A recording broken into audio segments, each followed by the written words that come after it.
In any negotiation, big or small, complex or simple, someone has to make the first offer. Should it be you, or should you wait to let your counterparty go first? Because of the inherent uncertainty in most negotiations, some commentators suggest that you should always wait for your counterpart to make the first offer. By so doing, the argument goes, you'll obtain valuable information about your counterpart's BATNA and the possible range of acceptable agreements without showing your hand. This advice sounds perfectly sensible, but it fails to account for the powerful effect that first offers have on the way people think about the negotiation process. The principal benefit of making a first offer is that it can establish an anchor, i.e., a number or range that focuses your counterpart's attention and impacts their expectations. Extensive research shows that the anchoring effect of first offers is powerful. They exert a strong pull throughout the rest of the negotiation. Even seasoned negotiators that should know better are often incapable of resisting their influence. One of the best known studies of the influence first offers can have on negotiations involved real estate agents and home listing prices. In the real estate business, listing prices are, of course, effectively first offers by the sellers. In the study, a group of experienced real estate agents were presented a number of houses and given listings for houses that were identical in every way except for listing prices.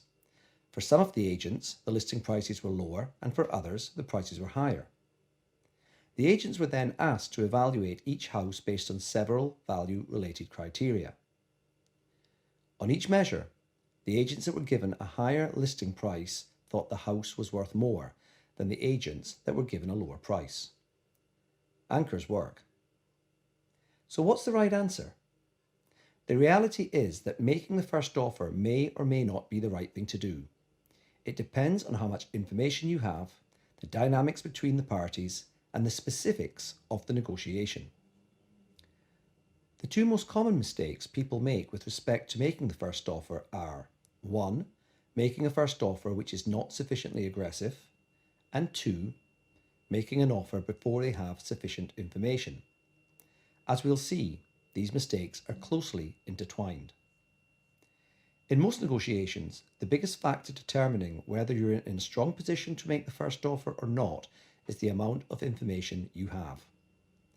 If you believe you have sufficient information about your counterpart's BATNA and walkaway point, then it's probably wise to make a reasonably aggressive first offer that sets an anchor and shifts the discussion in your favour.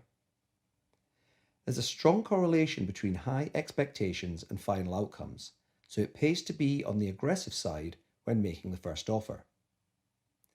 The biggest risk of making the first offer when you don't have sufficient information is that your first offer will turn out not to be aggressive enough, i.e., a combination of the two previously mentioned common mistakes negotiators make when making first offers. Either way, if you're planning to make the first offer, make sure you have evidence and logic to back up your request. Evidence means objective data that you can use to justify why your offer is appropriate. Logic refers to the process by which you will execute the agreement. There is no point agreeing a great deal if it's not possible to distribute the assets as agreed. This could be due to legal, regulatory, physical, or any other number of reasons.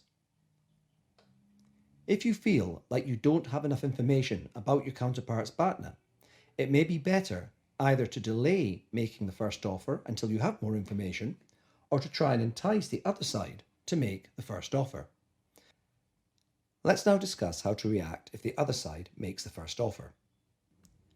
The first point to bear in mind is to remember that, as already discussed, the first offer can act as an anchor, influencing us to believe that the price or range is close to the first offer. When we are recipients of the first offer, we need to ignore the pull of this anchor. Furthermore, we should not ask the other side how they arrived at that level. To do so would invite them to justify their anchor and in turn become more bound to it. While we want to reinforce our anchor, we don't want to invite the other side to do the same. No matter how extreme an ask, people are able to justify their position if invited to do so. Instead, we should seek to re-anchor the other side with a counteroffer that moves them in our direction.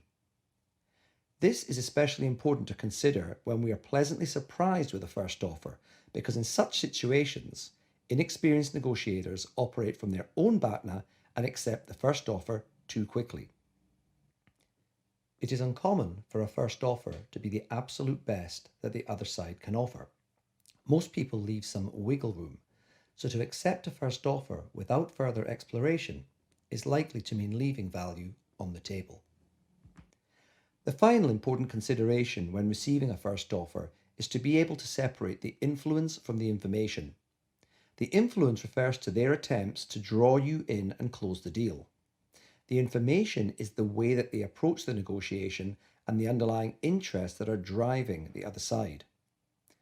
For example, it is very common for one side to try and seduce their counterpart with promises of future benefits if they agree with the current offer. This would be the influence. Alternatively, being driven by an urgent need or hidden agenda that means they keep following up to chase you for a decision would be the information. The simple fact they keep chasing indicates something is not as it seems and would suggest you should resist the first offer.